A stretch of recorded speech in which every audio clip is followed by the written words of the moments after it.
Quando vi meu genro entregando aquele uniforme de empregada para minha filha no dia do casamento dela, com um sorriso no rosto dizendo: "Você vai precisar disso quando chegar em casa", vi o olhar triste dela e o desespero. Então, algo dentro de mim despertou. Naquele momento, tirei um envelope da minha bolsa e entreguei para ela. O que eu fiz naquela noite chocou a família inteira, mas eu sabia que era a única forma de proteger minha filha do destino que eu mesma quase tive. Mas antes de continuar, confira se você já está inscrito no canal e escreva nos comentários: de onde você está assistindo este vídeo? Adoramos saber até onde nossas histórias estão chegando. Meu nome é Helena Costa, tenho 58 anos e durante muito tempo fui apenas uma mulher comum, trabalhando como gerente administrativa de uma escola pública em São Paulo. Viúva há 6 anos, criei minha filha Júlia praticamente sozinha desde que ela tinha 19 anos. Meu marido faleceu num acidente de trabalho e de repente me vi tendo que ser pai e mãe ao mesmo tempo. Não foi fácil, nunca foi. Mas eu amava minha filha mais do que qualquer coisa neste mundo e faria tudo, absolutamente tudo, para protegê-la. Júlia era uma menina brilhante. Estudou comunicação social, formou-se com honras, começou a trabalhar numa agência de publicidade pequena, mas promissora. Ela tinha sonhos, tinha luz nos olhos, tinha aquela energia que só os jovens têm. Eu a via e me orgulhava de tudo que ela havia conquistado. Cada vitória dela era minha também. Cada sorriso seu me fazia esquecer as noites em claro, os 2 empregos que tive que fazer durante anos, as contas que às vezes não fechavam no final do mês. Foi em janeiro de 2022 que ela conheceu Felipe. Lembro como se fosse ontem. Ela chegou em casa flutuando, com aquele brilho diferente no olhar. "Mãe, conheci alguém especial", ela me disse sentando na mesa da cozinha, onde sempre conversávamos sobre tudo. Meu coração deu um aperto. Não sei explicar, mas algo em mim já sentia que aquilo não ia acabar bem. Talvez intuição de mãe, talvez experiência de vida. Mas eu sorri, abracei minha filha e fingi estar feliz. Felipe vinha de uma família tradicional do Morumbi. O pai era dono de uma rede de supermercados. A mãe, Dona Marta Silveira, era daquelas mulheres que mediam o valor das pessoas pelo tamanho do carro e pelo bairro onde moravam. Eu soube disso desde o primeiro encontro que tivemos. Foi num restaurante chique em Moema. Escolha dela, claro. Ela chegou meia hora atrasada, sem nem pedir desculpas de verdade. "Ah, desculpa, Helena, é que o trânsito estava impossível", ela disse, mas seus olhos nem me olharam direito. Foi a primeira e última vez que ela me chamou pelo nome. Depois disso, eu era apenas a mãe da Júlia, como se eu não tivesse identidade própria. Como se meus 58 anos de vida, minhas conquistas, meu trabalho, nada disso importasse. Eu era só um apêndice da minha filha, e isso doía mais do que eu gostaria de admitir. Felipe era educado comigo, sempre correto, sempre com aquele sorriso que não chegava aos olhos. Mas Júlia estava apaixonada, completamente cega por aquele amor novo. "Mãe, ele é diferente", ela me dizia. "Ele me respeita, me valoriza." E eu queria acreditar. Deus sabe o quanto eu queria acreditar que minha filha seria feliz. Mas os sinais estavam lá, desde o começo. Pequenas coisas que ela não via ou não queria ver. Certa vez, uns 4 meses depois que começaram a namorar, Júlia chegou em casa mais quieta que o normal. Sentou no sofá, abraçou uma almofada e ficou olhando para o nada. "Aconteceu alguma coisa?", perguntei, sentando ao lado dela. Ela demorou para responder. "Dona Marta disse que eu preciso aprender a me vestir melhor, que a família deles tem um certo padrão." Senti meu sangue ferver. "E o Felipe? O que ele disse?" Júlia olhou para mim com olhos magoados. Ele riu. Disse que a mãe dele estava só querendo ajudar. Foi naquela noite que eu comecei a fazer planos. Planos que ninguém poderia imaginar. Não dormi naquela noite. Fiquei olhando o teto do meu quarto, pensando em todas as mulheres que eu conhecia que haviam se perdido em casamentos ruins. pensando na minha prima Sônia, que ficou 15 anos num casamento abusivo porque não tinha para onde ir. Pensando na vizinha do andar de baixo, que apanhava do marido, mas voltava sempre porque dependia dele financeiramente. Pensando em como minha filha poderia acabar assim se eu não fizesse nada. Na manhã seguinte, liguei para um advogado que um colega de trabalho havia me recomendado. Marquei uma reunião discreta. Quero comprar uma casa, eu disse quando entrei no escritório dele, uma semana depois. Para minha filha, só no nome dela. O Dr. Rodrigues, um senhor de uns 65 anos, com olhos cansados, mas gentis, me olhou por cima dos óculos. A senhora tem certeza disso? É uma decisão importante e vai requerer muito dinheiro. Eu nunca tive tanta certeza de nada na minha vida. Durante os meses seguintes, minha vida virou uma corrida contra o tempo. Júlia e Felipe haviam marcado o casamento para outubro daquele mesmo ano. Eu tinha 8 meses para conseguir dinheiro suficiente para a entrada de uma casa. Não era uma tarefa fácil. Meu salário como gerente administrativa era razoável, mas não era muito. Eu tinha algumas economias, mas não o suficiente. Precisava de mais, muito mais. Comecei vendendo coisas. Primeiro, as joias que meu marido havia me dado ao longo dos anos. Uma aliança de ouro com pequenos diamantes, brincos de pérola, um colar que ele me deu no nosso 10º aniversário de casamento. Cada peça que eu vendia era como arrancar um pedaço do meu coração. Aquelas joias eram memórias. Era um amor materializado, mas o amor que eu sentia pela minha filha era maior que qualquer memória. Depois, vendi meu carro. Era um Corsa 2010, velho, mas confiável. Um rapaz jovem o comprou para dar de presente para a noiva. Ela vai adorar, ele me disse com os olhos brilhando. Pode ter certeza que vai durar muitos anos, respondi, entregando as chaves com um aperto no peito. A partir daquele dia, passei a usar transporte público. Ônibus, metrô, caminhadas longas sob o sol quente. Aos 58 anos, não era fácil. Minhas pernas doíam, minha coluna reclamava, mas eu continuava. Toda vez que a dor era grande demais, eu pensava em Júlia, no uniforme que Dona Marta provavelmente já estava planejando dar a ela, e continuava caminhando. Consegui um trabalho extra aos sábados, dando aulas de informática para idosos num centro comunitário. Não pagava muito, mas cada centavo contava. Júlia percebia que eu estava mais cansada, mais magra. Mãe, você está bem? Está trabalhando demais, ela me dizia, com preocupação nos olhos. Estou bem, meu amor. Só um pouco atarefada, eu mentia, sorrindo. Não podia contar a verdade. Ainda não. Precisava que fosse uma surpresa. Precisava que ela tivesse algo real, algo concreto, algo que ninguém pudesse tirar dela. Os meses passaram rápido demais. Enquanto eu juntava dinheiro, Júlia se preparava para o casamento. Mas as coisas estavam mudando nela. Eu via. Ela estava mais quieta, mais retraída. Parou de usar aqueles vestidos coloridos que tanto amava. Agora só usava preto, cinza, bege. Felipe diz que cores vibrantes chamam muita atenção, ela me explicou um dia. Ele prefere algo mais discreto. Eu mordi a língua para não dizer o que pensava. 5 meses antes do casamento, consegui finalmente juntar dinheiro suficiente para a entrada. Foram meses de privações, de trabalhar dobrado, de não comprar nada para mim, de economizar em cada coisa possível. Mas eu tinha conseguido. Procurei um corretor de imóveis recomendado pelo Dr. Rodrigues.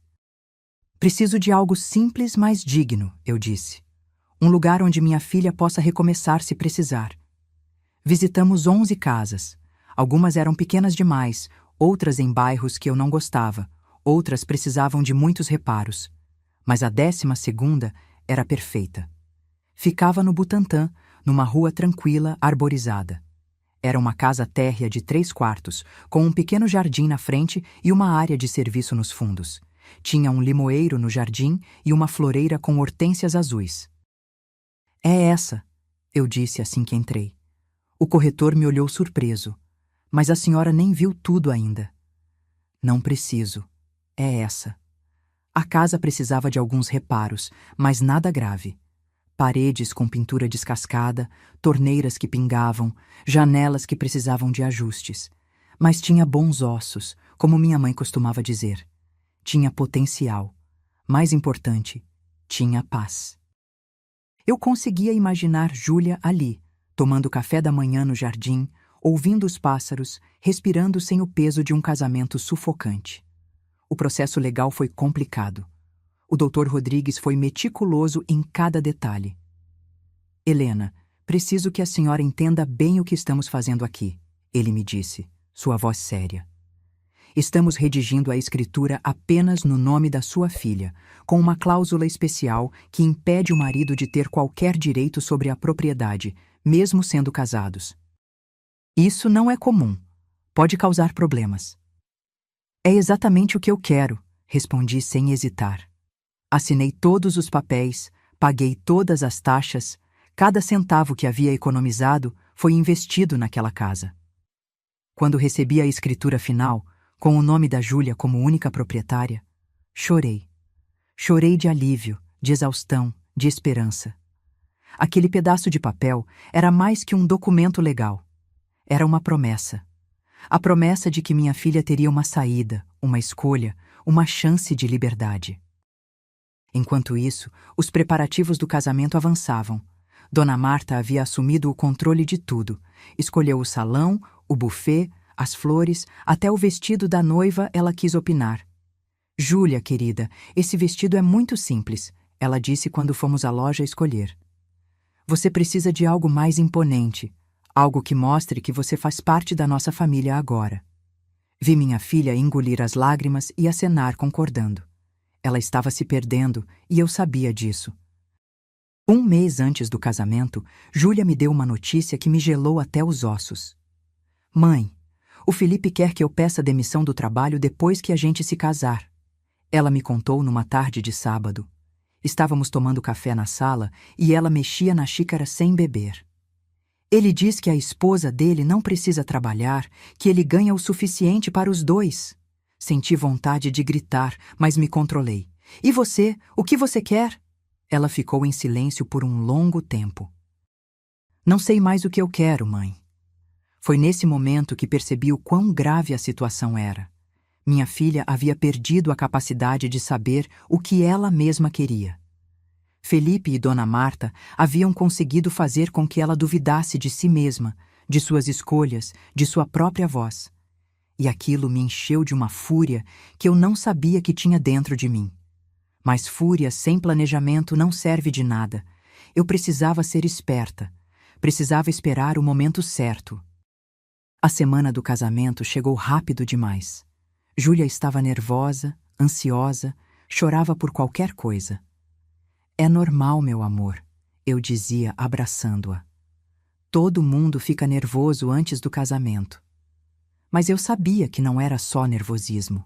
Era medo. Medo de estar cometendo um erro. Medo de não poder voltar atrás. Medo de decepcionar todo mundo. E eu, como mãe, sentia uma dor no peito que não passava.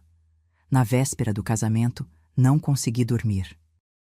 Levantei às 3 da manhã, fui para a cozinha e fiz chá. Peguei a escritura da casa que estava guardada na minha bolsa e li cada linha novamente, embora já soubesse tudo de cor. Por favor, que eu esteja fazendo a coisa certa, sussurrei na escuridão. Por favor, que ela entenda um dia por que fiz isso. Lá fora, São Paulo dormia. Mas eu estava acordada, preparando-me para a batalha que viria. O dia do casamento amanheceu ensolarado. Típico sábado de outubro em São Paulo, com aquele calor úmido que gruda na pele.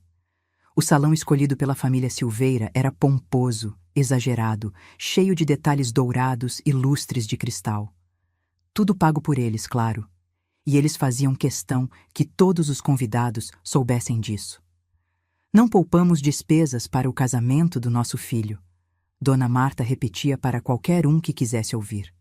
A cerimônia foi bonita, não posso negar. Júlia estava linda no vestido de renda escolhido por Dona Marta. Quando ela entrou no salão ao som da marcha nupcial, segurando meu braço, senti meu coração apertar.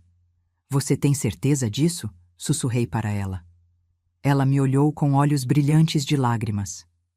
Eu amo ele, mãe. Eu sei, meu amor, eu sei. Mas amor sozinho não basta. Eu já havia aprendido isso na vida. Depois da cerimônia, veio a recepção. Música alta, comida farta, bebida fluindo livremente. Os amigos da família Silveira estavam todos lá, com suas roupas caras e suas conversas vazias. Eu me sentia deslocada no meio daquelas pessoas. Várias vezes ouvi comentários maldosos. Olha a mãe da noiva, coitada. Deve ter sido difícil criar a menina sozinha. Pelo menos agora ela vai ter uma família de verdade para cuidar dela. Eu engoli cada insulto, cada olhar de piedade, porque sabia que minha vingança viria. E então chegou a hora dos presentes. Dona Marta se levantou da mesa principal, segurando uma caixa embrulhada em papel rosa com um laço branco. Ela caminhou até onde Júlia estava sentada, com aquele sorriso que eu já havia aprendido a odiar. Aquele sorriso que não chegava aos olhos. Aquele sorriso que escondia veneno.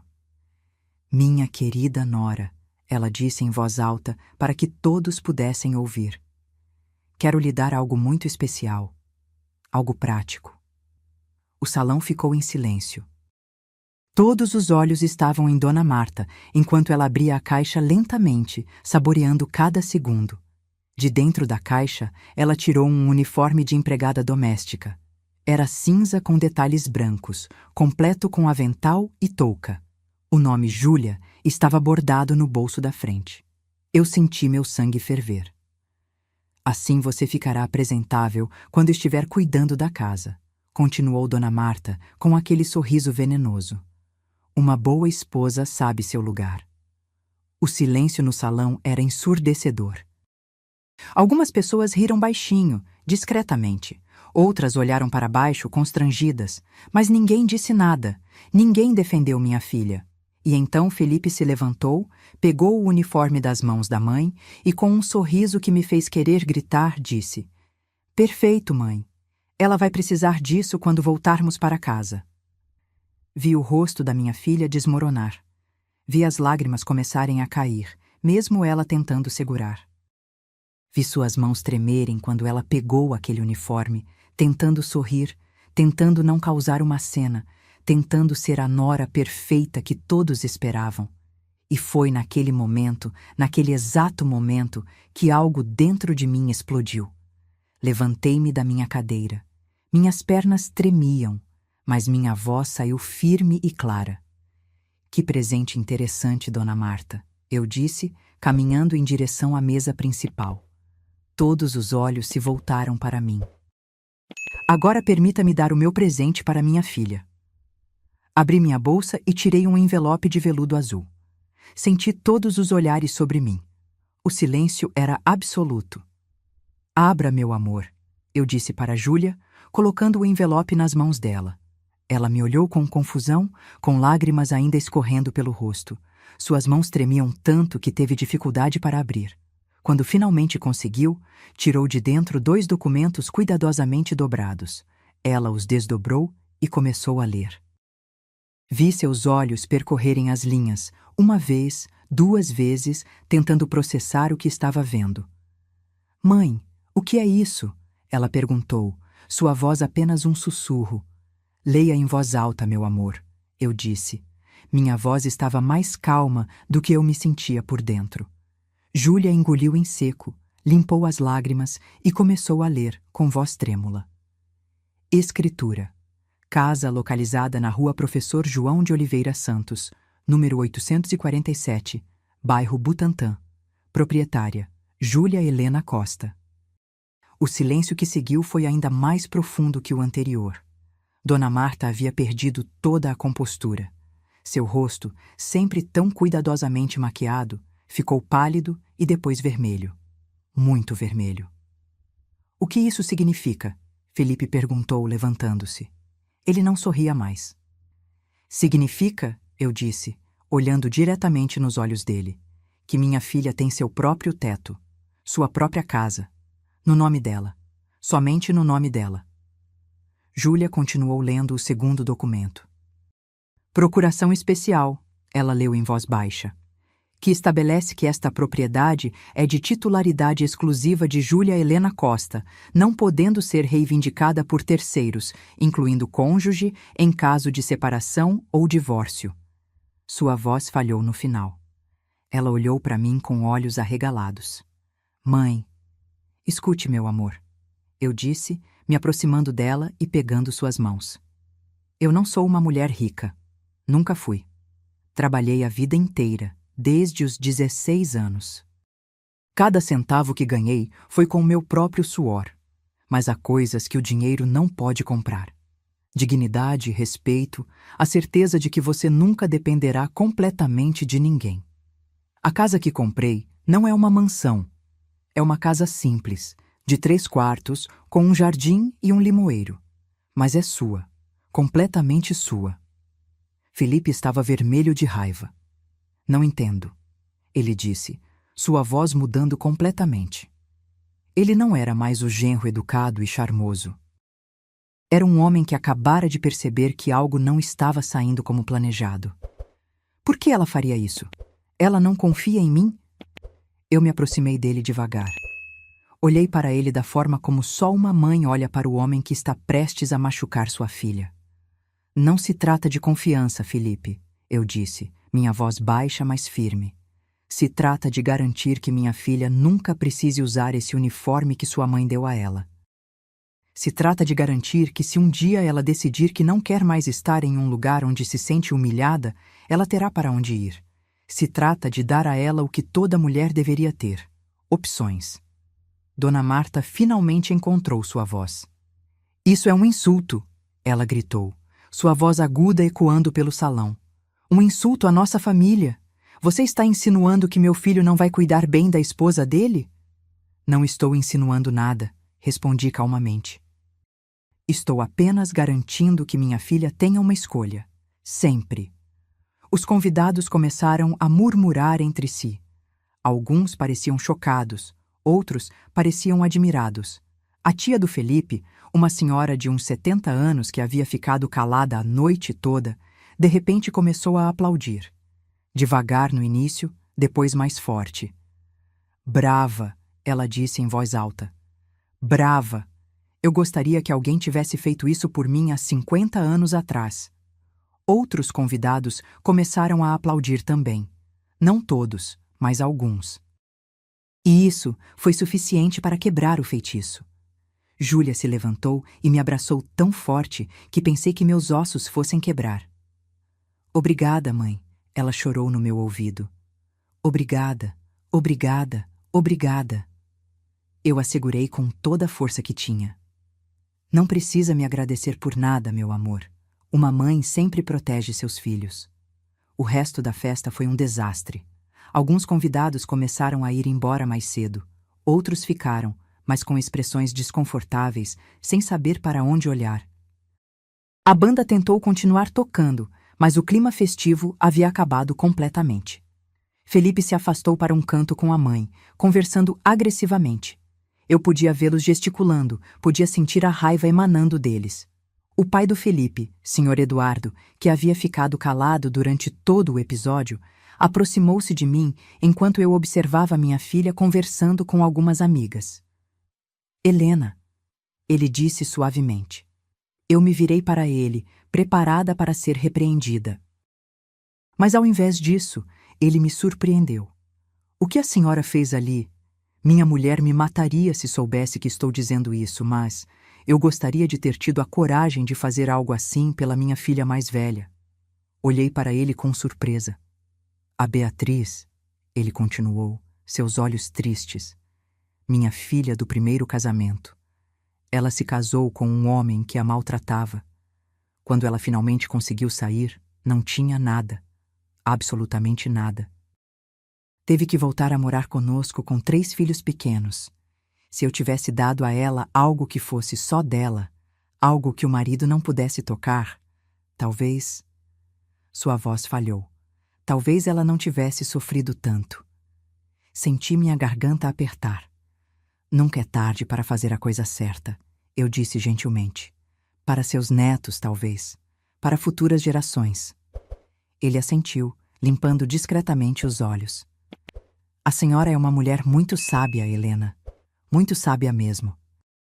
Ele apertou minha mão e se afastou, voltando para sua mesa onde Dona Marta o olhava com desconfiança. A festa terminou bem antes da meia-noite. Os noivos deveriam partir para a lua de mel naquela mesma noite, um resort em Cancún. Tudo pago pela família Silveira, claro. Ajudei Júlia a trocar o vestido de noiva pela roupa de viagem. Ela estava em silêncio, ainda processando tudo o que havia acontecido.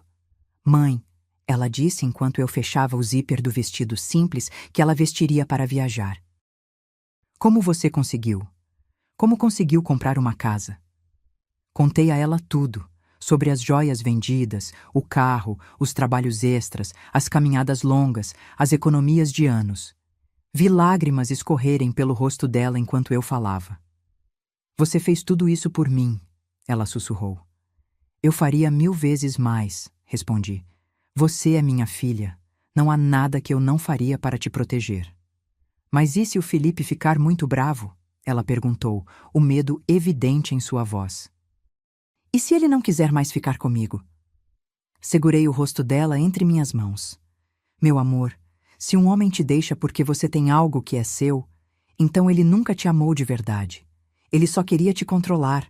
E isso não é amor. Isso é possessividade.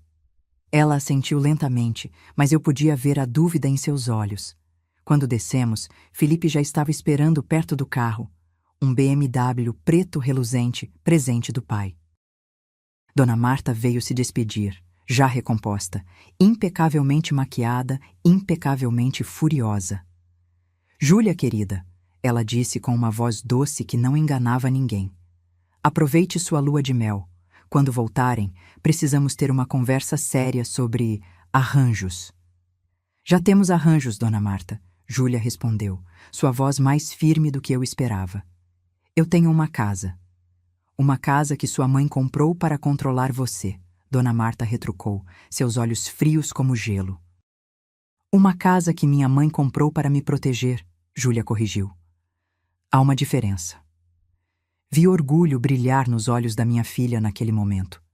Ela estava começando a entender, começando a ver o que eu havia visto desde o início. Dona Marta se virou para mim, seu rosto contorcido em raiva mal disfarçada. Você é muito inteligente, Helena, muito inteligente mesmo, mas isso não vai terminar aqui. Nunca foi minha intenção que terminasse aqui, respondi calmamente. Minha única intenção era proteger minha filha. Protegê-la de nós como se fôssemos seus inimigos. Protegê-la da vulnerabilidade, da dependência total, de se perder completamente em um casamento. Há uma diferença. Nos encaramos por um longo momento. 2 mulheres, 2 mães, mas com visões completamente opostas de mundo. Para ela, uma mulher deveria se anular pelo marido. Para mim, uma mulher deveria sempre manter sua individualidade, sua independência, sua dignidade. Nunca iríamos concordar, e eu estava em paz com isso. Felipe buzinou impaciente. Júlia me abraçou uma última vez. Eu te amo, mãe. Obrigada. Eu também te amo, meu amor. Me liga quando chegar. Observei o BMW preto se afastar, as latas amarradas no para-choque fazendo barulho na rua. Dentro do carro, pude ver Felipe dizendo algo para Júlia. Ela olhava pela janela, pensativa. Fiquei na porta do salão até as luzes do carro desaparecerem completamente. Você fez a coisa certa, disse uma voz atrás de mim. Era a tia do Felipe, a senhora que havia aplaudido. Sinto que sim, respondi. Sei que sim. Eu me chamo Clarice. Fui casada por 45 anos com um homem que me amava, mas que morreu e me deixou sem nada. Tudo estava no nome dele. Tudo.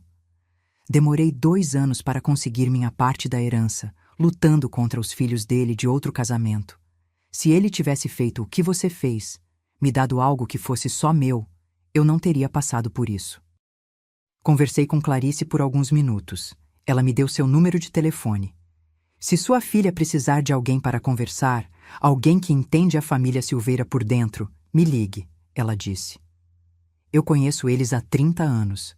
Sei exatamente como eles são. Guardei o número com cuidado.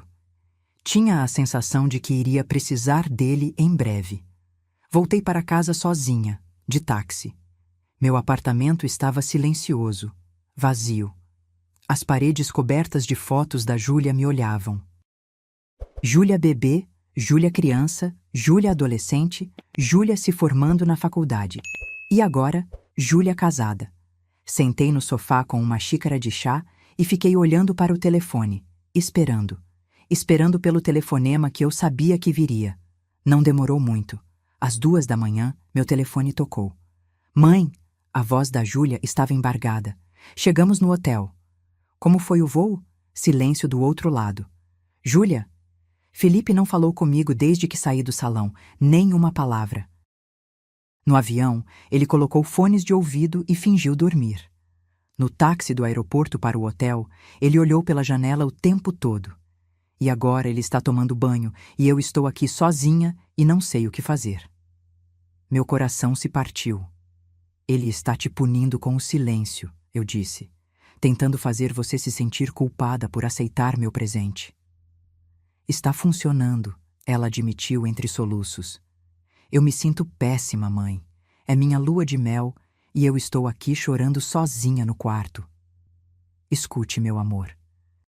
Um homem que te pune com silêncio, que te faz sentir culpada por se proteger, esse homem não te ama. Ele quer te controlar. São coisas muito diferentes.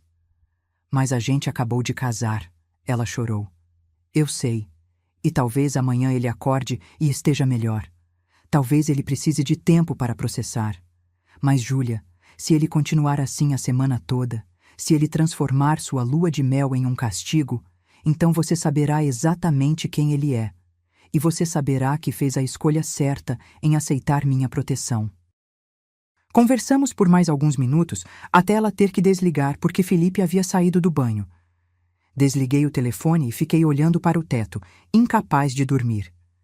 Minha filha estava sofrendo e não havia nada que eu pudesse fazer além de estar disponível quando ela precisasse. Era a parte mais difícil de ser mãe. Saber quando segurar e quando soltar. Os dias seguintes foram uma tortura. Júlia me ligava todos os dias, mas as ligações eram curtas, controladas. Eu podia sentir que Felipe estava por perto, monitorando. Está tudo bem, mãe, ela dizia com uma voz que deixava claro que nada estava bem. Como está o tempo aí? Está bom. Muito sol. E vocês estão aproveitando? Sim, mãe, está tudo ótimo. Mas eu sabia que não estava. No 5º dia da lua de mel, ela finalmente conseguiu falar comigo com mais liberdade. Felipe havia saído para jogar golfe. Mãe, preciso te contar. Sua voz estava carregada de lágrimas seguradas. Na primeira noite, depois que desliguei com você, Felipe saiu do banho e começou uma discussão terrível. Disse que o presente que você me deu foi uma manipulação, que você estava me colocando contra ele, contra a família dele. Apertei o telefone com força. E o que você disse? Disse que não era verdade, que você só estava me protegendo. E então, ele me disse que se eu não vendesse a casa e colocasse o dinheiro numa conta conjunta, significava que eu não confiava nele. E se eu não confiava, por que tínhamos nos casado? Senti raiva queimar dentro de mim. Júlia, não acabou, mãe. Ele disse que a família dele tem advogados, que eles podem contestar a escritura, que nenhum juiz aceitaria que uma casa comprada durante um noivado não seja considerada bem comum. Isso não é verdade, eu disse firmemente. O Dr. Rodrigues foi muito claro. A casa está no seu nome, foi comprada antes do casamento, com dinheiro que era meu. Nenhum juiz pode tirar isso de você. Mas e se Felipe estiver certo? E se eles conseguirem? Não vão conseguir. Mas, Júlia, você precisa entender uma coisa. O fato dele estar tentando te fazer vender a casa, te fazer ter medo, te fazer duvidar dos seus direitos, isso te diz tudo o que você precisa saber sobre ele. Ela ficou em silêncio por um longo tempo. Eu podia ouvi-la respirando, tentando se controlar. Mãe, estou com medo, ela finalmente admitiu. Medo de que você tinha razão. Medo de que eu cometi um erro enorme. Medo de que seja tarde demais para voltar atrás. Nunca é tarde demais, eu disse firmemente. Nunca. Você tem 25 anos, Júlia. Tem uma casa, tem um emprego, tem uma vida inteira pela frente. Se você decidir que esse casamento foi um erro, você pode sair. Você pode recomeçar. Mas o que as pessoas vão dizer? A família dele, os amigos, todo mundo que estava no casamento? As pessoas sempre vão falar, meu amor. Sempre. Mas no final, você terá que viver com suas escolhas, não elas. E é melhor ouvir críticas por 5 anos do que viver infeliz por 50. Ouvi Felipe chegando ao fundo. Tenho que desligar, mãe, Júlia sussurrou. Te amo. Também te amo. Fico aqui sempre que precisar. Quando eles voltaram da lua de mel, uma semana depois, fui buscá-los no aeroporto junto com Dona Marta e Senhor Eduardo. O clima era gelado. Dona Marta não dirigiu uma única palavra a mim. Agia como se eu fosse invisível. Senhor Eduardo, por outro lado, me cumprimentou calorosamente. Como está, Helena? Preocupada, admiti. Eu sei, eu também. Quando Júlia e Felipe saíram da área de desembarque, vi imediatamente que algo estava errado. Eles caminhavam separados. Júlia tinha olheiras profundas. Parecia ter perdido peso. Felipe parecia irritado, tenso. Júlia correu para mim e me abraçou forte. Mãe, ela sussurrou, precisamos conversar. Vamos almoçar amanhã, sussurrei de volta. Só nós duas. Dona Marta se aproximou. Crianças, venham jantar em casa hoje à noite. Precisamos conversar sobre seus planos, sobre onde vocês vão morar. Felipe concordou imediatamente. Sim, mãe, vamos. Mas Júlia disse, na verdade estou exausta, quero ir para casa descansar. Para casa? Dona Marta perguntou, veneno na voz. Você quer dizer a casa que sua mãe comprou para controlar você? E então, Júlia fez algo que me encheu de orgulho. Ela endireitou as costas, ergueu o queixo e disse, quero dizer minha casa, a casa que está no meu nome, e é para lá que eu vou agora. O silêncio que se seguiu foi absoluto. Felipe olhou para ela chocado. Senhor Eduardo escondeu um sorriso. E Dona Marta ficou roxa de raiva. Acompanhei Júlia e Felipe até a casa no Butantã. Felipe dirigiu o BMW em silêncio, os dedos apertando o volante com força. Eu segui de táxi. Quando chegamos, o sol da tarde iluminava o limoeiro no jardim. As hortênsias azuis estavam florescendo. Tudo estava exatamente como eu havia deixado depois de limpar e arrumar a casa na semana anterior. Júlia parou na porta, olhando para a casa. É linda, mãe, ela sussurrou. Entreguei a ela as chaves. É sua, meu amor, toda sua. Felipe começou a tirar as malas do carro com brutalidade, batendo portas, fazendo barulho desnecessário.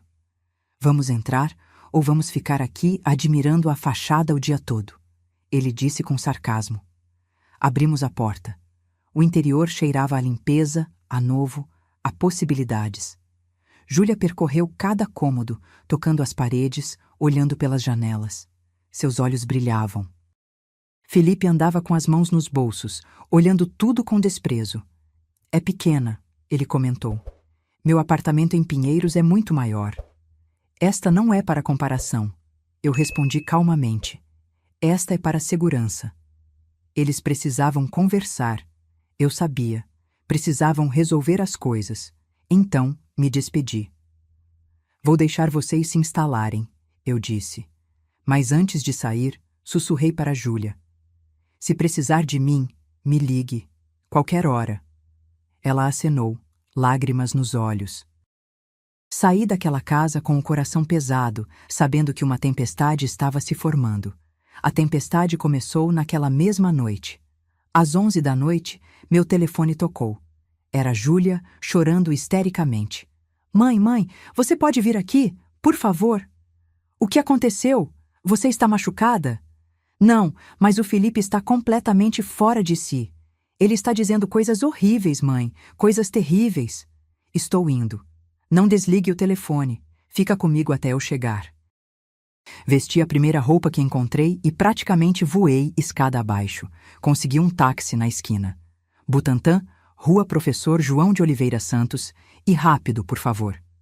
O motorista deve ter percebido a urgência na minha voz, porque acelerou. Cada semáforo vermelho era uma eternidade. Cada carro lento era um obstáculo insuportável. Aguenta, meu amor, eu dizia ao telefone. Já estou quase aí.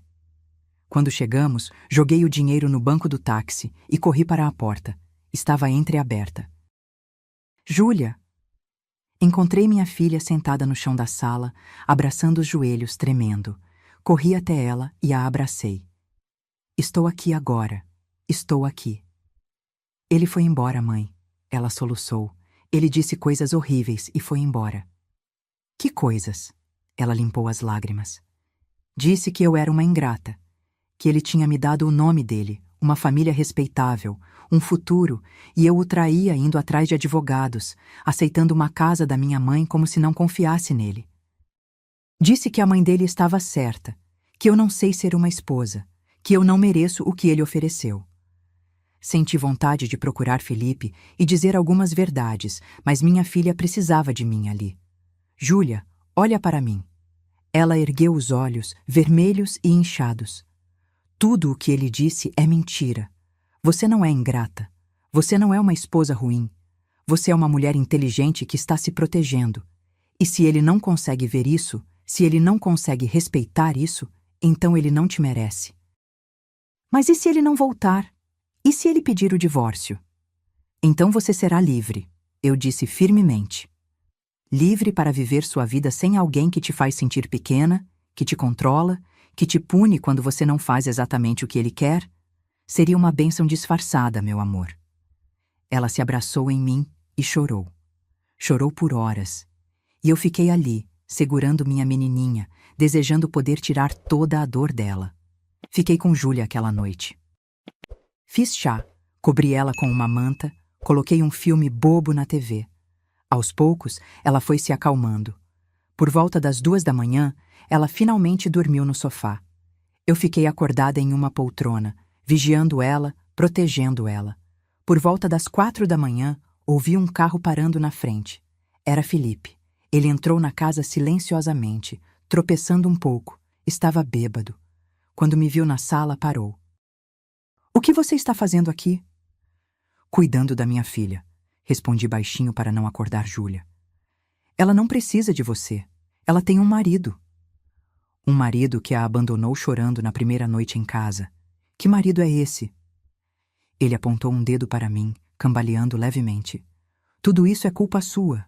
Você a envenenou contra mim. Eu a protegi de você, corrigi. Há uma diferença. Ela é minha esposa. Minha. O possessivo na voz dele me deu arrepios. Ela não é propriedade sua, Felipe.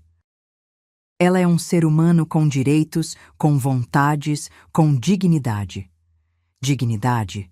Ela perdeu toda a dignidade quando aceitou aquela casa. Todo mundo está rindo de mim. Todo mundo sabe que minha esposa não confia em mim. Se sua preocupação é o que as outras pessoas pensam ao invés de como sua esposa se sente, então você tem problemas muito maiores, eu disse. Felipe deu um passo à frente, oscilando. Por um momento pensei que ele fosse fazer algo violento. Mas então ele pareceu pensar melhor. Saia da minha casa, ele disse. Esta não é sua casa, é da Júlia, e eu vou ficar até ter certeza que ela está bem. Ficamos nos encarando por um longo momento. Então ele subiu as escadas pisando forte, bateu a porta do quarto e ficou lá. Eu voltei para a poltrona, meu coração batendo forte. Aquilo estava piorando. Muito pior do que eu havia imaginado. Na manhã seguinte, Júlia acordou com os olhos inchados. Felipe voltou? Ela perguntou. Sim, está lá em cima dormindo. Estava bêbado. Ela assentiu tristemente. Fiz café da manhã para nós duas. Ovos mexidos, pão torrado, suco de laranja. Júlia comeu pouco. Mãe, não sei se consigo fazer isso, viver nessa tensão constante, sempre pisando em ovos, sempre com medo de deixá-lo bravo. Então não faça, eu disse simplesmente. Você tem opções agora, Júlia. Você não está presa. Você pode pedir o divórcio, pode recomeçar. Mas a gente acabou de casar, ela protestou fracamente. Melhor reconhecer um erro no começo do que viver com ele por décadas, respondi. Sua vida é sua, meu amor. Só você pode decidir o que fazer com ela. Mas qualquer que seja a sua decisão, eu vou apoiar. Felipe dormiu até meio-dia. Quando finalmente desceu, parecia envergonhado. Júlia, ele começou. Sobre ontem à noite, eu bebi demais. Disse coisas que não devia. Júlia o olhou com cuidado. Você disse o que realmente pensa, ela respondeu, sua voz surpreendentemente firme. Álcool só tira os filtros, não cria pensamentos novos. Ele ficou em silêncio, sem saber como responder. Precisamos conversar sério, Júlia continuou. Ela olhou para mim. Mãe, pode nos dar um minuto?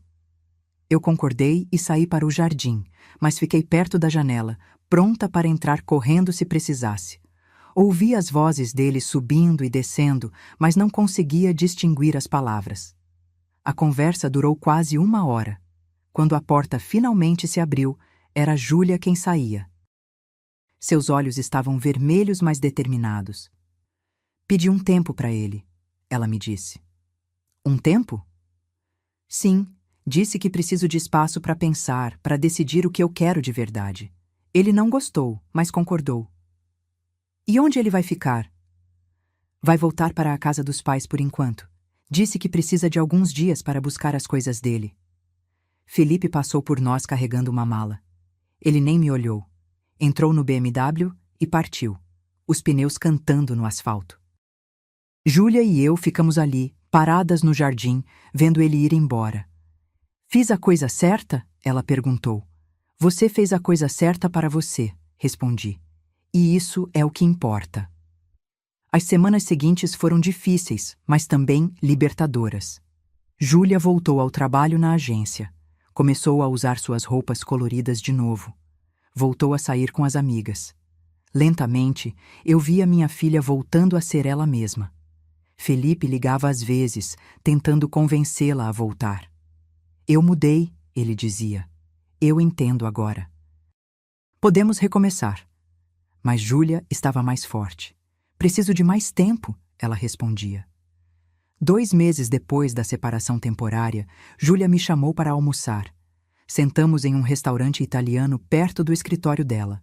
Ela parecia diferente, mais leve, mais ela mesma. Mãe, decidi uma coisa, ela começou. Vou pedir o divórcio. Meu coração se encheu de orgulho e tristeza ao mesmo tempo.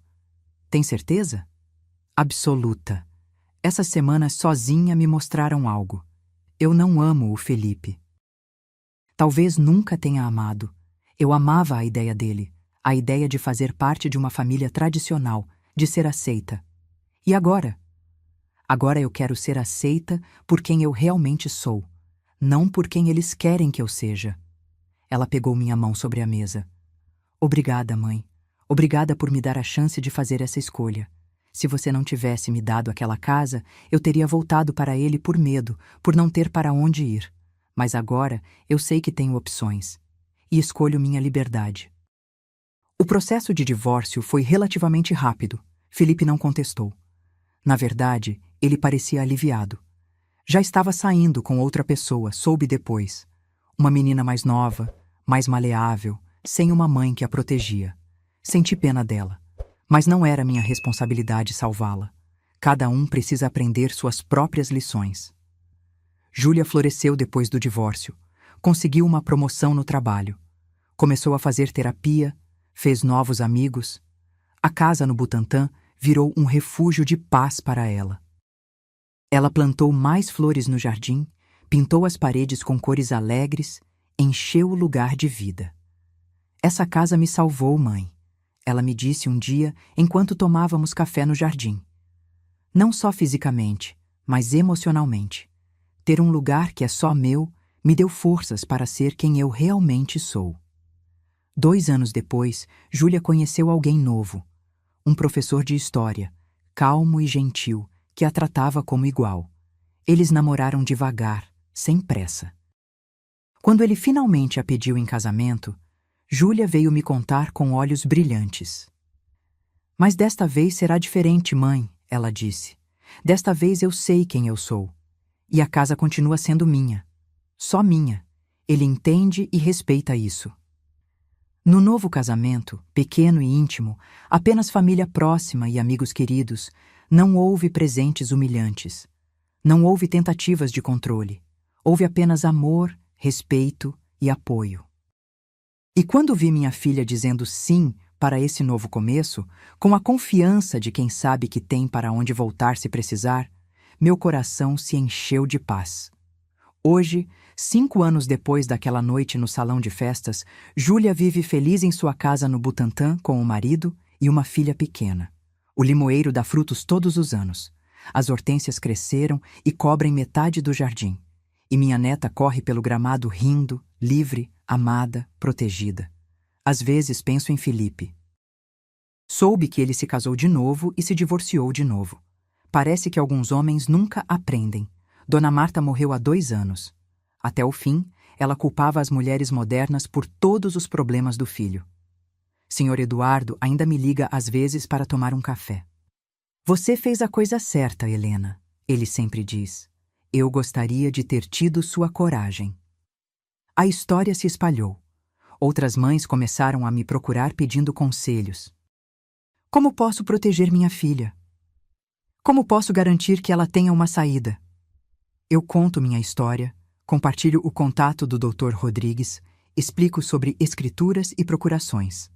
Algumas me ouvem, outras acham que estou sendo paranoica. Mas para aquelas que ouvem, eu sei que estou fazendo diferença. Há alguns meses, uma vizinha jovem me procurou. Ela tinha olheiras profundas e mãos tremendo. Meu marido me trancou no quarto ontem, ela sussurrou. Disse que era para eu pensar sobre minha atitude. Ouvi alguém comentando sobre você, sobre o que você fez por sua filha. Será que você poderia me ajudar? Segurei as mãos dela. Claro que posso. Vamos tomar um chá e conversar. Essa vizinha agora está morando em um abrigo temporário, enquanto o processo de divórcio corre. Está assustada, mas determinada. E eu estou ajudando ela a encontrar um apartamento pequeno, algo que seja só dela. Porque aprendi que proteger mulheres não é só sobre proteger nossas próprias filhas. É sobre proteger todas as filhas. Júlia agora trabalha com organizações que ajudam mulheres em situação de violência doméstica. Foi minha experiência que me mostrou o caminho, ela diz. Eu tive sorte de ter você, mãe. Muitas mulheres não têm ninguém. Eu quero ser esse alguém para elas. Ver minha filha transformar sua dor em propósito é a maior recompensa que eu poderia ter. Outro dia, arrumando uns papéis velhos, encontrei uma foto daquela noite do casamento. Júlia, com o uniforme de empregada nas mãos, lágrimas no rosto, e eu, ao lado dela, entregando o envelope azul. Olhei para aquela foto por um longo tempo, lembrando de como meu coração batia forte, de como minhas mãos tremiam, de como eu tinha medo de estar fazendo a coisa errada. Mas não estava. Eu tinha feito a coisa certa. Tinha dado à minha filha a coisa mais valiosa que uma mãe pode dar: a possibilidade de escolher. A liberdade de sair se precisar. A dignidade de saber que ela tem valor próprio, independente de qualquer homem. Ainda guardo a escritura daquela casa, mesmo que agora seja só uma cópia. O original está com Júlia, bem guardado num cofre. Mas gosto de olhar para ela de vez em quando, para lembrar que uma simples folha de papel, um pedaço de propriedade, pode mudar uma vida inteira. Pode salvar uma mulher, pode dar a ela asas para voar. Se eu pudesse dar um conselho para todas as mães que estão lendo isso, seria: protejam suas filhas. Não só com amor e carinho, mas com ferramentas reais. Ensinem elas a serem financeiramente independentes. Ensinem elas que ter algo só delas não é egoísmo, é sabedoria.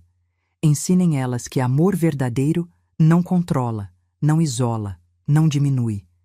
E se puderem, se tiverem condições, deem a elas uma saída.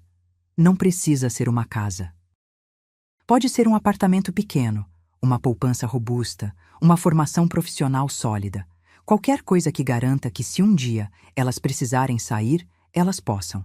Porque a pior prisão é aquela que não tem paredes, mas que te prende mesmo assim por falta de opções. Naquela noite, no salão de festas, quando tirei aquele envelope da minha bolsa, eu não sabia como a história terminaria. Mas agora sei. Terminou com liberdade. Terminou com dignidade. Terminou com uma mulher forte, criando uma filha forte, perpetuando um ciclo de respeito próprio e independência. E se minha história pode inspirar uma mãe a proteger sua filha, se pode encorajar uma mulher a buscar sua própria liberdade, se pode fazer alguém perceber que merece mais do que sobras de respeito, então valeu cada centavo economizado, cada sacrifício feito, cada noite sem dormir. Porque no fim, o verdadeiro amor não prende. O verdadeiro amor liberta. E às vezes, essa liberdade vem na forma de uma escritura, de uma casa, de uma escolha. A escolha de dizer não. A escolha de sair. A escolha de recomeçar. Obrigada por terem me ouvido até o fim. Por terem caminhado comigo nessa jornada. Espero que levem algo dessa história com vocês. E espero que, se um dia precisarem, vocês tenham a coragem de fazer o que precisa ser feito para proteger quem vocês amam. Agora, se você gostou dessa história, clica em se inscrever e me diz nos comentários qual parte te deixou de queixo caído. Ah, e não esqueça de se tornar membro para ter acesso a vídeos exclusivos que não posto aqui. Te espero lá.